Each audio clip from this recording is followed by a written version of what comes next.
Hey, everybody, welcome to another episode of the Franchise Advisory Board. I've got with me an excellent guest today, and we're going to talk about some things that are really critical in emerging and growing franchise brands. We're going to talk about franchise development, marketing best practices. So, David, I've got a brief intro for you, but I want you to tell the guys a little bit about yourself as well. He's been building strategies and working in marketing and franchising for over 20 years now. And he's the founder CEO of Franchise Insights. He's recently been appointed to be the COO of Franchise Direct Digital to help them get their new digital services division really rocking, which is already going faster than they expected, from what I understand. I'm not shocked at all, David, but he's just an expert, a real strategist in marketing. And I say that, and I want to clarify, a lot of people talk about being marketing strategists and they're not. Like, David's the real deal, which is why I was really excited as we got to know each other to bring him on, let him share some of his wisdom, because there are things that we see in franchise development marketing all the time, because we're on the receiving end of it and helping people automate their lead engagement. And I can tell things are broken. And David's the type of guy that can help unbreak that stuff and make it work right. David, tell us a little bit more about yourself. Sure. Yeah, like you said, I've been in franchising just over 20 years. I started out in lead generation with Franchise Opportunities Network and launched and developed one of their sites for them. Was there about 6 years, and then they got bought by Landmark Communications, at which point I was ready to make my exit. I wrote my 10 favorite clients down on a piece of paper, and 6 months later was working for one of them. And I went to manage his 2 ad spends for the 2 concepts that he owned. And from there, we spun out an outsourcing company called Franchise Outsource Solutions. And I was tasked with becoming the most knowledgeable person in online franchise advertising, which I took on well. And we were doing pretty good work there. And then we hit the economic crash. And I spun Franchise Insights out on its own as a standalone and turned my partner back into a paying client. And I went on my way. That's been about 16 years since that happened. And that company grew very well organically. As you mentioned, we do lead consulting. Primarily, we do media consulting with the portals as far as reverse engineering people's growth goals and letting them know, based on what you're trying to do, here's the attack that I would present to try to get the job done. And then we also do sales analytics and sales process consulting to help them get the most out of their spend. Yeah. Well, fantastic. And then I think. Oh, go ahead. I'm sorry. No, please. What else were you going to say? I guess as I leave off the new role, I guess. I was brought on to Franchise Direct's arm in February of this year, as they're going to launch a full digital arm. As you know, they've been in the portal industry for 20 some years, and they've come to own the world in that space. They're the only global franchise portal, and they're in 14 countries and 6 different languages. And they brought me on to launch the digital arm so that we could bring the same tactics that they've been using to drive franchise traffic to their websites and drive it directly to the franchisors. Kind of do a little, eliminate some process and get those guys doing direct media. Yeah, I think it's genius. I mean, they certainly have the background for it. They've been driving the leads through portal forever. And now they just brought on a marketing strategist that can help their clients kind of do that. I think you'd agree with this, but most growing brands, they need to have that mix, right? They need to have both their own truly driven SEO, PPC, just their leads to augment what they're doing with the portals. Like, I just feel like that's a natural evolution in the flow for these guys. Yeah, I thought it was a natural growth move for those guys as well. And, for the franchisors, they've been spending so much time picking one or the other. And you're exactly right. It needs to be a mix of the two. Very much so. Yeah, the ones that we work with that are constantly growing, it is. And sometimes multiple, portal channels, some really creative stuff that we can talk about later, but I love it. I love it. Well, let's pivot just a little bit and let's turn you loose a little, David, and let you impart some of your wisdom. So we're focusing on some of the non-negotiable growth strategies that emerging brands need in FranDev. And so the first thing that came to mind when we were talking about this before was about just some common mistakes that you've seen a lot of especially emerging brands make when they're trying to identify their ideal franchise owner candidate. And it's the fundamental building block of the entire strategy, right? So talk to us a little bit. What are some of the mistakes you've seen in this area? Then let's talk about how do we avoid those? Yeah, I mean, probably the most common mistake I see with emerging brands is that the first 10 units they sell, they're primarily going to be single unit owner.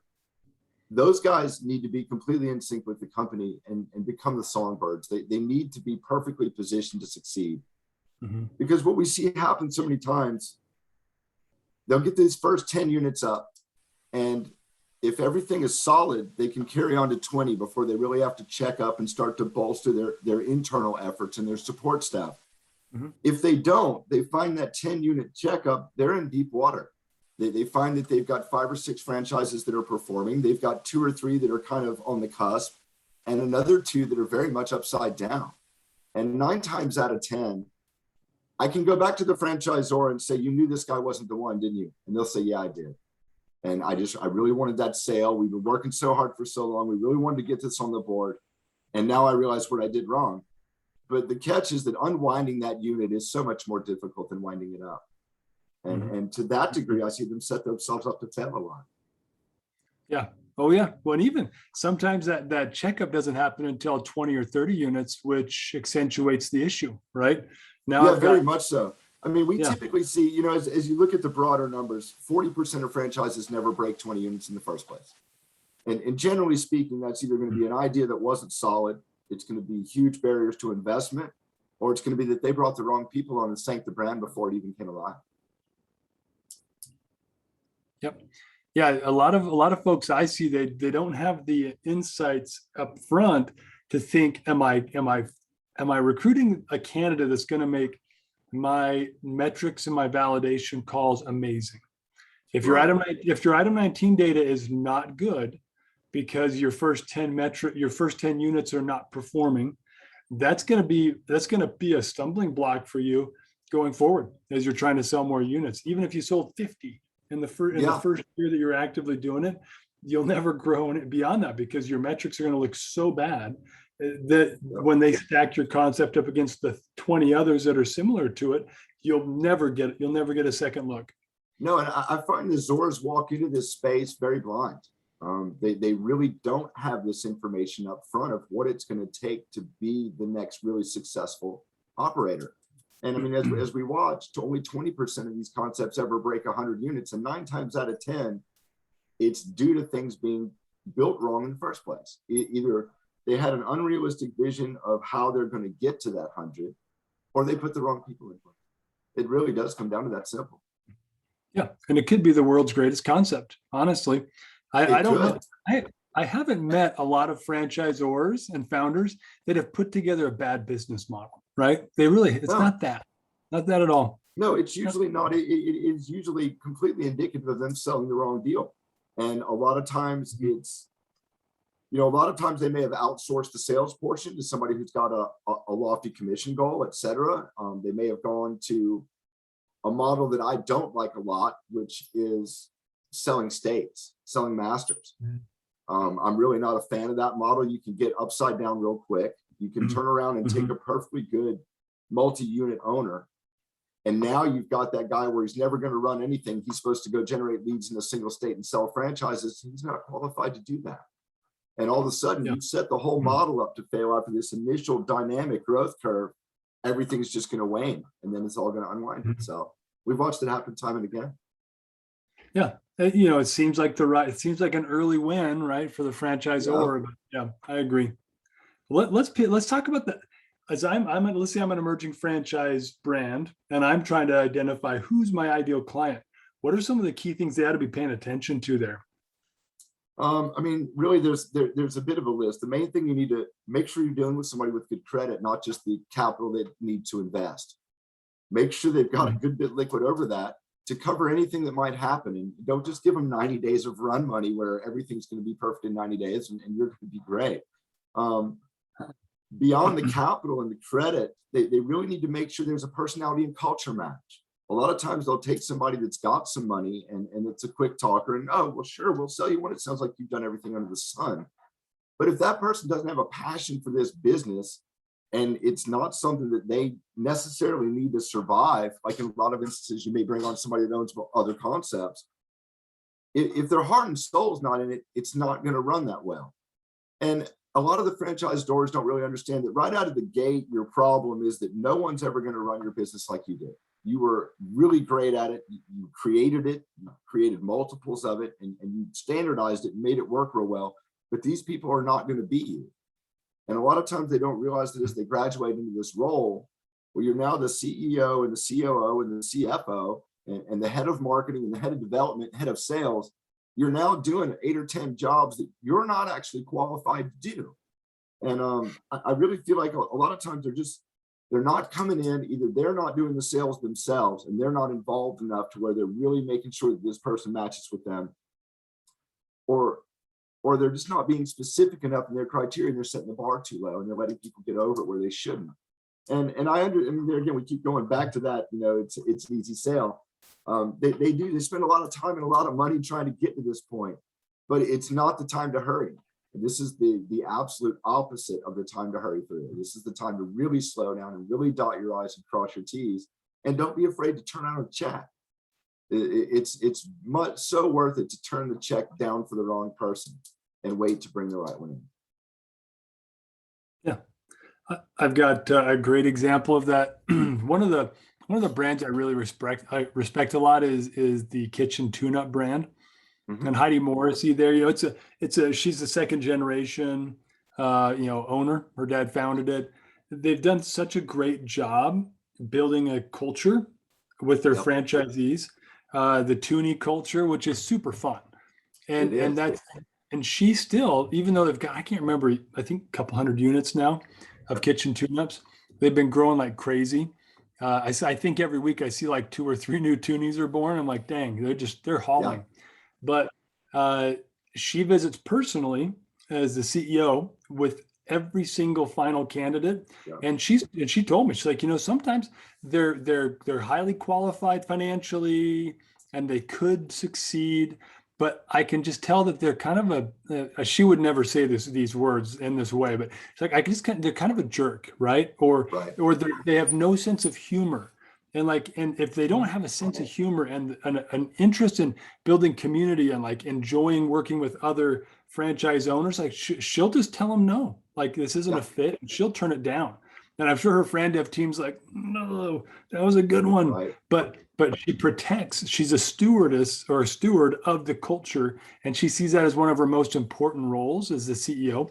And I 100% agree. But it's why Beth Schmidt-Spiegler, that's the president of Franchise Insights, who's worked with me for, I think 14 years. She's been with me now. She was the marketing director at FranDev for 5 years. And then she was marketing director at Kitchen Tune-Up for 3 years. And so she comes out of that culture, and it really helped complete my vision of how we should service these people and what they're really after. And through the course of it, we've come to realize a lot of times they don't know. They don't know what's best. No, they don't. But that's okay. Like that's why we have guys like you get on podcasts and coach people up and share secrets and best practices, right?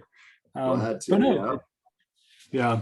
And what so once you've got a couple of these things that you've described, is there anything else you'd put on that list? So we talked about, culture fit, about personality fit, kind of them having the desire to make this something big rather than like, just, I got 4 other franchise concepts and I want this one too. Yeah. So what else? I'd say the only piece that we really left out, they need to want to enjoy this job. And like you're saying with the kitchen tune-up people, it's one thing to have the money.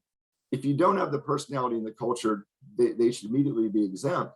But at the end of the day, they need to be passionate about the opportunity, and they need to be excited about it. And they need to be a caring, loving person that's going to treat it like a child and grow it nice. Mm-hmm. And at the end of the day, you've got to make sure you've got that solid connection with this person, that they share your vision, for lack of a better term. Yeah. Yeah, I'm with you on that one. Well, so now the tricky question, right? So now you're marketing, you're trying to attract these types of candidates. What are some things you've seen that help to, once you've identified these parameters, how do you attract someone like that to the brand? It's really a matter of a good marketing mix and a matter of a good message. You really need to be clear in your messaging who you're after. And the majority of the time I watch people be vague, it's because they're trying to cast a really wide net real shallow. And they wind up farming through a lot of people with not a lot of production. you'd rather set your parameters really hard up front. This is who I'm looking for. They need this, that, the other, and they need to be this way. And if they're not that, just don't submit to it. The more hurdles that you can set up front, the more relieved you're going to be at the people that walk through the door, and they're going to be closer to a fit than if you cast this wide net and you're spending all this money and now you're trying all of a sudden to substantiate it by jamming the wrong person into the deal. I think that's probably the number one problem. It really comes down to, there again, just draw the picture. I'd prefer they be this age, even if it's a matter of gender, age, all kinds of situations. But I really think it's a matter of sculpting your profile out. You have to dig deep, not just like it's females that are 20 to 45. I mean, that doesn't get the job done, right? We need some specifics on their type of background that may provide interest into what they're doing, et cetera. And once you get that profile built, you've got the ability to target to a degree. There's various tactics that you can use where you can actually single people out by their criteria, whether they're even interested in looking at a career change, invest in your business, things of that nature, and really hone in and target the person. But you can't target what you haven't defined. Really the important first step in the process. Yeah, targeting, there are several ways to do that now that you couldn't do 10 years ago. It's a little bit creepy, but at the same time, it's super powerful in the marketing space. I used to always be a huge skeptic, but even Facebook, right? You can target the right person, right? Right demographics, the right areas in the country, the right, socioeconomic index. It's kind of creepy, but at the same time now, just blasting that group with a genericized message, I feel like that's where people still go wrong, because now they're attracting everyone in that band that might not be the right fit. So I guess to your point, this is where your messaging needs to be on point. If you're a fun-loving, like culture-driven company, that needs to be a core part of your messaging, or else you'll attract someone who's a total East Coast jerk that doesn't care, just wants to go make money. That's not who you want clicking on your ads and getting into your sales process. And we love those folks too, but they're great for different concepts. Not this one. Well, they're like, some of the strategies that are creepy, like you mentioned, geofencing and geo-targeting is one that's always been bothersome when it happens to you, but a powerful tool to use. But to kind of tail in with what you just said, you could take a geofencing situation where you're setting a perimeter around an event or a space, and you're going to grab everybody that's there within 72 hours and market to them. And it's important to not get hung up in your cost per lead, but get hung up in your cost per conversion to interest. And to lay that out, a good example would be, don't necessarily geofence the IFA show or the IFE, where there's 120 concepts on the floor and you want to grab everybody that stepped on that show floor and jam yourself in front of them. If you're a pet concept, you'd rather geofence the National Pet Show, where people are going to their own independent stores that might want to convert into a franchise, or new people are looking at getting in, where you've already honed yourself at least into your market. And you're not spreading yourself across in front of every coffee franchise and haircut franchise and everything else that the person wasn't looking for you. And you might get leads in and go, well, look, I got some interest. But 9 times out of 10, that's not going to go anywhere. It's an initial phone call, or on the worst case, several attempts by your sales staff to reach them before they can even get them on the phone to realize this person has absolutely nothing to do with what we're doing. Yeah, and let's talk about the cost of that. The true cost of broad spectrum marketing is, you've got your hard cost per lead, right? Your cost per acquisition metrics that are going to inflate in that situation. But one of the true costs people forget is the staff effort cost, right? So now I've tied up a full-time and a half franchise development professional who aren't cheap when they're in-house, and I've loaded them with a bunch of weak sauce leads. And now I've just burned 60 hours in 1 week following up on all these weak leads, and whereas those people could have been moving deals along and following up on higher quality leads. So we've got to take it all into account. When you're an emerging brand, you don't have the extra bandwidth, so you've got to be very careful. In worst case scenario, there you turn around and burn your sales guy, and he decides he's had enough and he's going to leave. And here you are trying to find the next one while you really don't have a lot of leg to stand on. It can create a nightmare. Yeah. Yeah. And I've been in that nightmare before, not in FranDev, but marketing teams trying to do their best. They're comped on quantity of leads, and they just buried my team. And it sucked the productivity out of us for about 3 months. Honestly, really negatively impacted the business. When we're constantly riding the fence on that, because we wind up with franchisors that they get too hung up on their cost per lead. And all of a sudden, well, here's my tactic. Well, my leads from here cost X and these cost Y. And really, I mean, like when we do our sales process consulting, the cost per lead is really not the number. I mean, the cost per lead matters to a degree, but until you start projecting those numbers forward and getting your cost per interest, your cost per RFC, FDD, and sale, you don't really have numbers. And you look at your cost per lead, and if I go back a few years, back when so much of it was flat rate on the portals, and the rest of this media was still coming about, you turn around and you guys were like, well, so-and-so is giving me leads for $20. And it's like, well, yeah, but they're costing you double for getting someone interested, and they're costing you 4 times as much sales guide time, and you're way hung up on the wrong number. And then a lot of times we'll watch the people that are bringing in a slower lead drive. It's because they're bringing in a clean lead drive. And you turn around and all of a sudden you've got 12 months of data. Well, that's your lowest cost per acquisition, your single lowest dials to the dollar. And that's really the guy you love, even though his initial cost per lead was the highest one you got. Yeah. Well, that's where I work with a lot of different, lead sources in franchising, especially in FranDev. And oftentimes the ones that are the more expensive are the ones that end up being the least expensive in the end. At the end of the day, because they're measuring when you measure customer acquisition costs, the metrics that you're talking about, that's where, it took me 3 dials to get them in a meeting. It took me, and I've got 50% of those leads are booking appointments with me versus 5%, right? It's significant. Yeah. Well, let's pivot for a minute, David, because a lot of these brands, I know they get a little bit overwhelmed trying to get started, and they struggle to figure out this market mix. We've kind of alluded to this a little bit in the blending portals and their own marketing efforts. What should an emerging brand be focused on in kind of getting their key pieces in place? Like, what would you consider the right marketing mix for an emerging brand with FranDev? Sure. First and foremost, get your website right. The website's got to be built correctly, because in this modern age, that's where everyone is being driven. And even off the portals, most of your leads that are there, they're going to bounce off to Google, put your name in and land on your website. And we oftentimes walk in, the first thing we'll do with a client is do a website audit and take a look at it. A lot of times it's built incorrectly, or it's not transferring well to mobile, which is over 50% of the traffic these days. So first and foremost, it's a matter of just shoring up home base. Aside from that, as you get to the next piece, which is where do I spend my money per se, the portals it's going to sound kind of weird because so many people have tried to beat the portals to death for the last 10 years. But I took concepts like Kona Ice and grew them 100 units a year on the portals only. And really it comes down to with the franchise portals, do you fit or not?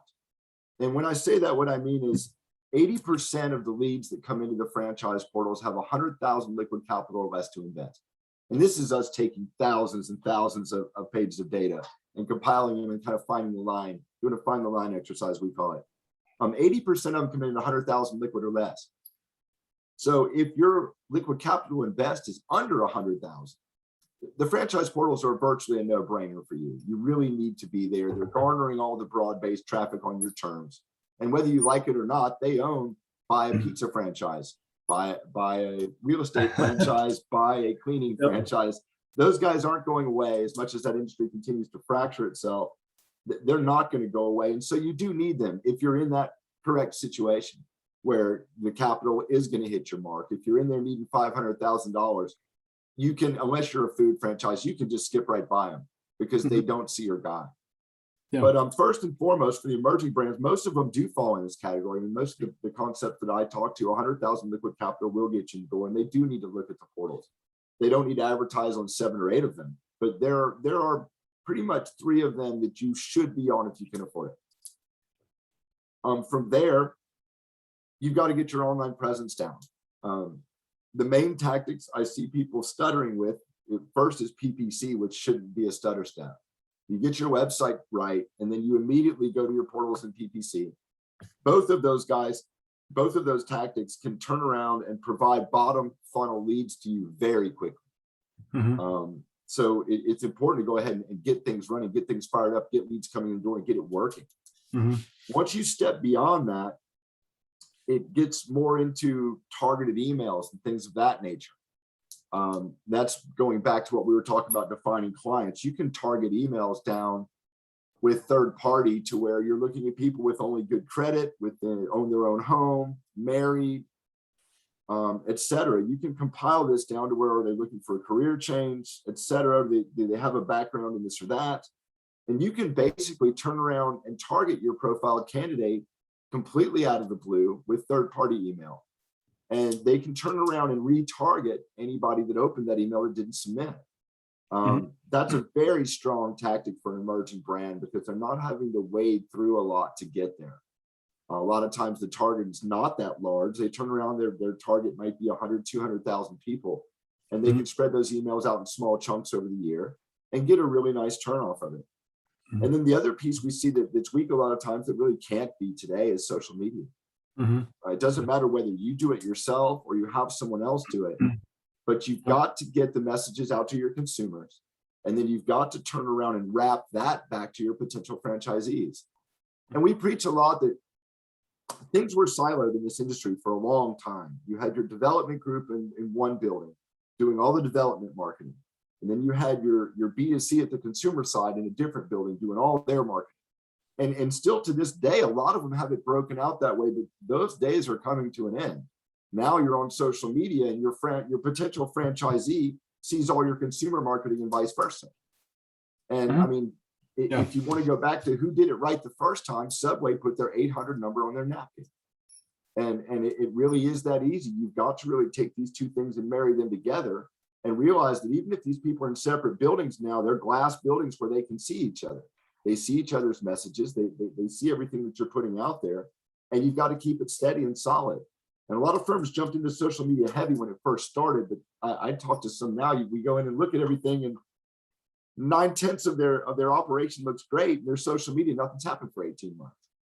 Like if somebody goes and starts to research you, it looks like you fell off a cliff or you're having some problems.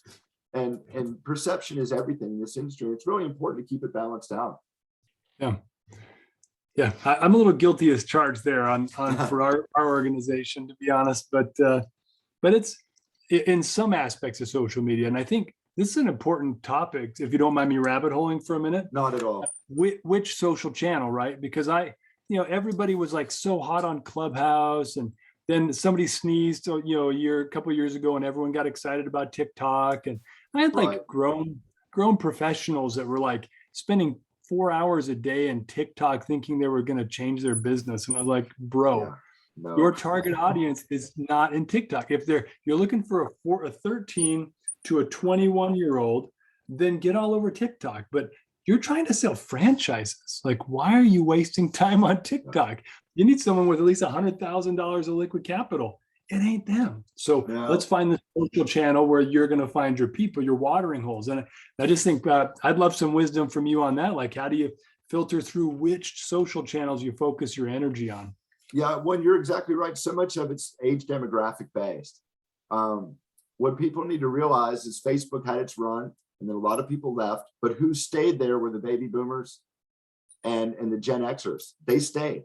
They've got kids, and it helps them keep in touch with their family and all of that. So they stayed on Facebook, and Facebook is still viable. They've gotten it now, like you mentioned earlier, that you can specifically target there. They've brought a lot of that around to where they're probably the most viable franchise sales medium in social media. It's very important to keep up your Instagram as well. That's going to get your Gen Y, Gen Z crowd. You're in that next age demographic down. They're on Instagram, and that seems to be where they play, and they're happy there. And then, as you mentioned, as you get down to TikTok, you're getting into an age that's not going to buy your franchise. Yeah. There again, that might be good for your consumer marketing to get them in the door, but you're not going to have somebody buy a business from there, or you're just there again. You're shooting arrows in the dark. the guy you want that's over the age of 40, married, 2 kids in a house, that's not where he is. Yep, agreed. Yeah. So yeah, that's great advice. I think people, what about LinkedIn? Because I hear there are a lot of people that they actually use LinkedIn as their primary, like their lead generation strategy. What have you seen there? LinkedIn can be solid if you get the right tools to farm it correctly. There's third-party tools that you can use to work in volume there.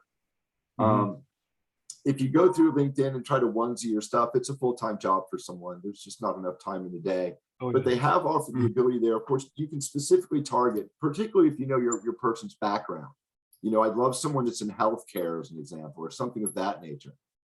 It can be a very powerful tool. And then there again, research third-party tools to where you can send stuff out in batches, to where once you identify your person, you can farm 50 or 100 at a time, stage your messaging up in these tools to where you can one-click message one to that group of people and move them forward, and spend more time worried about who came back than trying to get your messages out. That's the main thing I see there. A lot of people get hung up on the time, and then either they do it incorrectly or they just don't do it.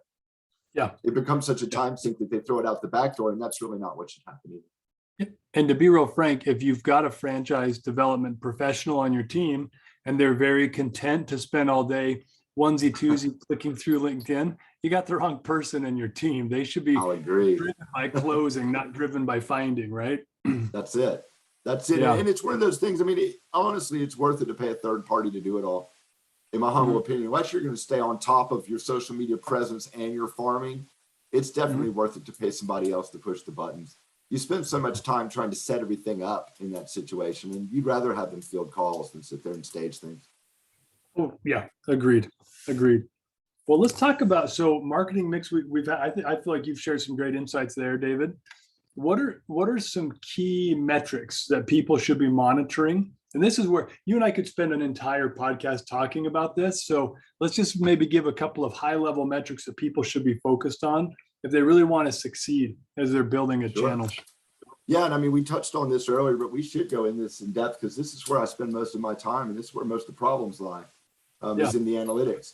I guess first start out with, it surprises me how often I ask a potential new client, what is your current cost per acquisition? And they can't answer the question. They'll know their, like we talked about a minute ago, they'll know their cost per lead, but they don't know their cost per sale. And that's probably the most important number that you're ever going to deal with. I had a pleasant conversation with Rockbox Fitness last week, and we were on the phone just with their marketing team. We asked that question, and within about 2 minutes, they were able to dig that answer out. And that was a beautiful thing to see, because they're not even the sales department or the CEO or COO. These are people in the marketing department, but they knew how much of their money it's taken to get the job done. And that was great to see. Primarily, there again, we talked about it a minute ago. Let's just start at the beginning. It's cost per lead in the beginning, right? With your portals, it's going to be a flat cost per lead based on leads received. With your digital tactics, it's going to be an expense with an unsure receipt. But over time, you do get the metrics to average that out and know if a tactic is performing better or worse than it did in the past. If my cost per lead on a certain tactic is going through the ceiling, something's wrong. Our goal with the way that we look at work, we're always trying to run it the other way. We're always trying to get more done for less money. It's always an efficiency exercise with us. Can we spend less money and make fewer calls to wind up with more sales than we did the quarter before? But that leads us to the next metric. The next metric is one that's often overlooked, which is cost per interested phone call. We don't just want to look at who moved down the pipe. We want to know who said, yes, I was a genuine lead and I am interested in speaking to you. And that's really the point at which you've cleared the portals or any other provider from providing you garbage. At this point, the ball is in your court. This person wants to talk to you. They've been delivered per the ad medium, and it's all on you at this point. And that's really the number you need to watch very closely, because that's kind of like half court, mid court in a basketball court. All of a sudden, it's on your side, and you really can't come back and blame somebody else later. At this point, it's yours. And so I think it's really important to watch the cost per interested conversation happen. And that gives you an idea of, out of X amount of leads that I received from the source, how many of them actually fired off to some degree or another. Once we get that initial fire off, what we really want to look at is second and third call, but rather than map each of those calls, we typically look at percentage of candidates that went to RFC or request for consideration is what we look at next. Yeah. We want to next look at which person said, yes, I'm serious. Not only am I a lead for you, but now I'm a candidate for you. They're now not a suspect, they're a prospect. And they've gone as far as requesting the larger sets of information. They've given you some financial information and traded information back and forth with you in good faith. From there, the next number we want to watch is the number of people that come along and want an FDD. So not only did they have an RFC, they've proven themselves to be a candidate, but then they liked what we presented and they actually wanted to be considered and look at the FDD document and take it through legal. They're that serious. And then the last metric we look at it is closes. Yeah. And then as we look at all of those numbers, the closing and cost per acquisition, the most important part of this exercise, Dave, is probably looking at these numbers comparatively. Because you don't, there again, like we mentioned earlier briefly, you don't want to fall in love with the wrong provider that's providing you leads, or just the one that provided you with the most sales, because maybe there was too much work in the middle ground to actually get the numbers right side up for you. And so we really want to look at, comparatively speaking, like when I do portal analytics, I write all the portals down into a spreadsheet that a concept's using. I look at the number of leads in, the serious candidacy, the RFCs, the FDDs, and the sales, and we're looking at them all. And really what we want to look at is what percentage of my budget was this provider? What percentage of my workload was this provider? And what percentage of the finished product was this provider? And the guy that's 20% of our leads and 50% of, I mean, what's the right way to put this? Let's say every concept brought 100 leads into the door. And let's say one of them gave us the lowest cost per lead out of them, and one gave us the highest. The one that gave us the lowest brought us the fewest number of RFCs, the fewest number of FDDs. They brought a sale that the sale number looked right because they were charging so little per lead, but the work was just so loaded through the middle that it really wasn't worth it. Versus, let's not even say 100. Let's say the next provider gave us 50 leads and they cost double. So we're at the same expense. But all of a sudden we look through it, well, they provided, whereas the first one might have been 20% of our budget, wound up being 5% of our production. The second one might have been 5% of our budget and 10% of our finished production. That's the guy we're in love with, is the guy that didn't give us that much to chew on, but everything went down smooth and tasted great. Versus the guy that there again fed us the volume, made us run around in circles, call people, said they don't know who we are, why we're calling. Our call percentages are down. And typically, I mean, normally through the portal industry and stuff, you'll see a call rate response about 40%. If the guy's giving you cheap leads and your call response is 20%, you're not getting a deal. And so, yeah, it's important to not just look at these numbers, but look at them comparatively as what percentage of each stage of production was this person, and what are they really doing, not just to my pocketbook, but to my staff and my workload. Yep. Yeah, I agree. And it's funny because some people they will dump money after, they'll just keep dumping money in the cheapest lead source they can find. Good money after bad. Yeah. Oh man. But they don't measure this piece. And that's actually why something you said early on really resonates. You have to have multiple channels. If you don't have multiple channels of lead flow, especially if you're doing portals, you really should have probably two, in my opinion, that you're working with, because you have to be able to do a comparative analysis and say, well, which one's better? Because one will be better. And then, I explained it to my clients that it's like an archery target. These guys don't all work the same. It all looks the same on the outside, but I've gotten to know enough about how it all works on the back end to know it's not all the same. These leads are not all driven from the same places. They're not all landing on the same information. And it's important that you be able to tell the difference. And like you're saying, 2 portals minimum. I typically recommend the top 3. As we talk to our clients, the first 3 portals you use is the center of that target. It's the red spot. It's the bullseye. Everything's beautiful in there.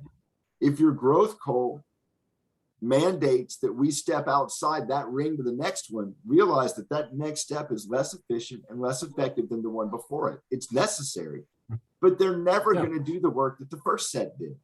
And I've got some of my clients, I mean, that they come on and they're like, we need 10 units a month, we need 12 units a month. We go play with places that a 5-unit a month client will never see. And it's because they're not positioned to be able to deal with separating the wheat from the chaff in that fashion. And unless you're trying to get 10, 12, 14 units a month, you don't ever need to go through the misery that entails. It gets rough. It does. Yeah. It's not all pie in the sky. And the guy that's growing 2 units a month is not going through the pain the guy growing 10 and 12 is. Oh yeah. Yeah. It just gets worse. Unfortunately, it just gets more difficult, less efficient, and less effective, and harder to do as we keep going. Yeah, unless you've got some really good automation tools, but that's a conversation for another day, right? Yeah. Well, I mean, things change when you hit that hyper growth curve. And I've been lucky enough to touch that, I guess, 4 times now. Home Investors is the client we've got currently that's growing at that rate. But yeah, 10 units a month, you have to start getting creative. You have to start reaching outside the box, and the pain threshold definitely increases. Yeah. Oh, I agree. This is fantastic. This walkthrough, kind of the stair step of the building metrics. I mean, I think that's a deep insight. A lot of people don't measure that way, and they really need to from the get-go. Yeah, we offer to our clients the ability for us to either just run their placements, copy, lead testing, basically become their sole point of contact for the portal advertising and stuff. Then we also offer full consultation, and that's what we do for most of our clients. And that's where I wind up knowing what I know is that every month we're watching the results of the money we spent and watching how it turned and helping them make more of it.